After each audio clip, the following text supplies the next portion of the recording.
I started the first internet company, Zip2, with my brother and another person, Greg Curry.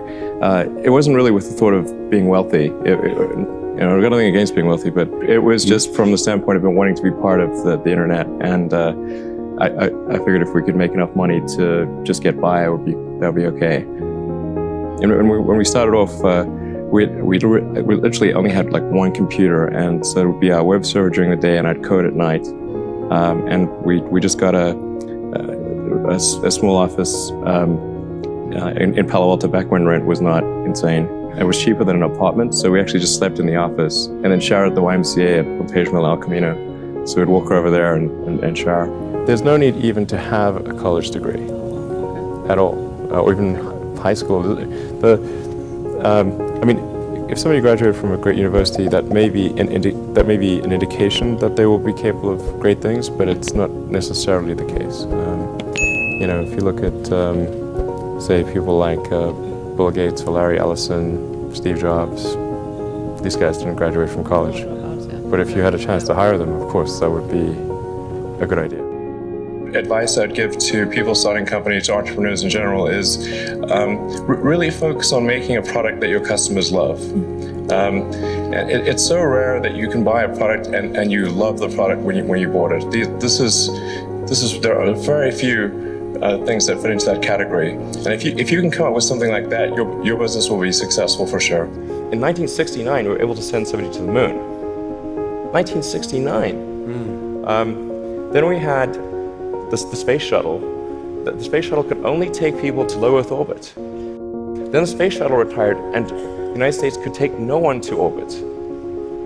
So that's the trend. The trend is like down to nothing. This is not.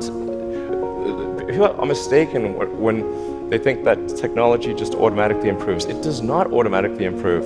It only improves if a lot of people work very hard to make it better. And actually, it will, I think, by itself degrade, actually. You look at great civilizations like ancient Egypt, and they were able to make the pyramids, and they forgot how to do that. And the Romans, they built these incredible aqueducts. They forgot how to do it. Really liking what you do, whatever area that you get into, given that, even if you're the best of the best, there's always a chance of failure. So I think it's important that you really like whatever you're doing. If you don't like it, life is too short. If you like what you're doing, you think about it even when you're not working. I mean, it's something that your mind is drawn to. And if you don't like it, you just really can't make it work. I care a lot about the truth of things and trying to understand the truth of things. I think that's important. If you're going to come up with some solution, then the truth is really, really important, I think. I try to think of, I mean, it's difficult to obviously come up with like things that are praise for oneself, or like, there's bad and good here, but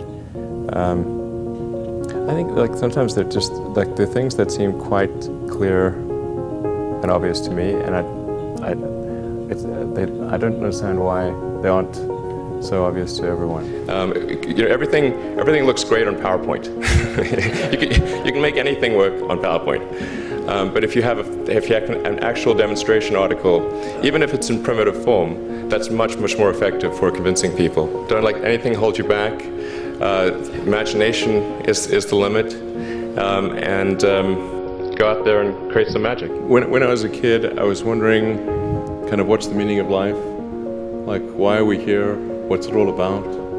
And I came to the conclusion that what really matters is trying to understand the right questions to ask.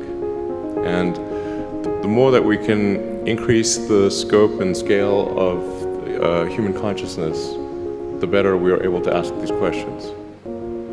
And so I think that there's certain things that are necessary to ensure that the future is good. And if you consider two futures, one where we are forever confined to Earth until eventually something terrible happens, or another future where we are out there on many planets, maybe even going beyond the solar system, I think that second version is incredibly exciting and inspiring, and there need to be reasons to get up in the morning.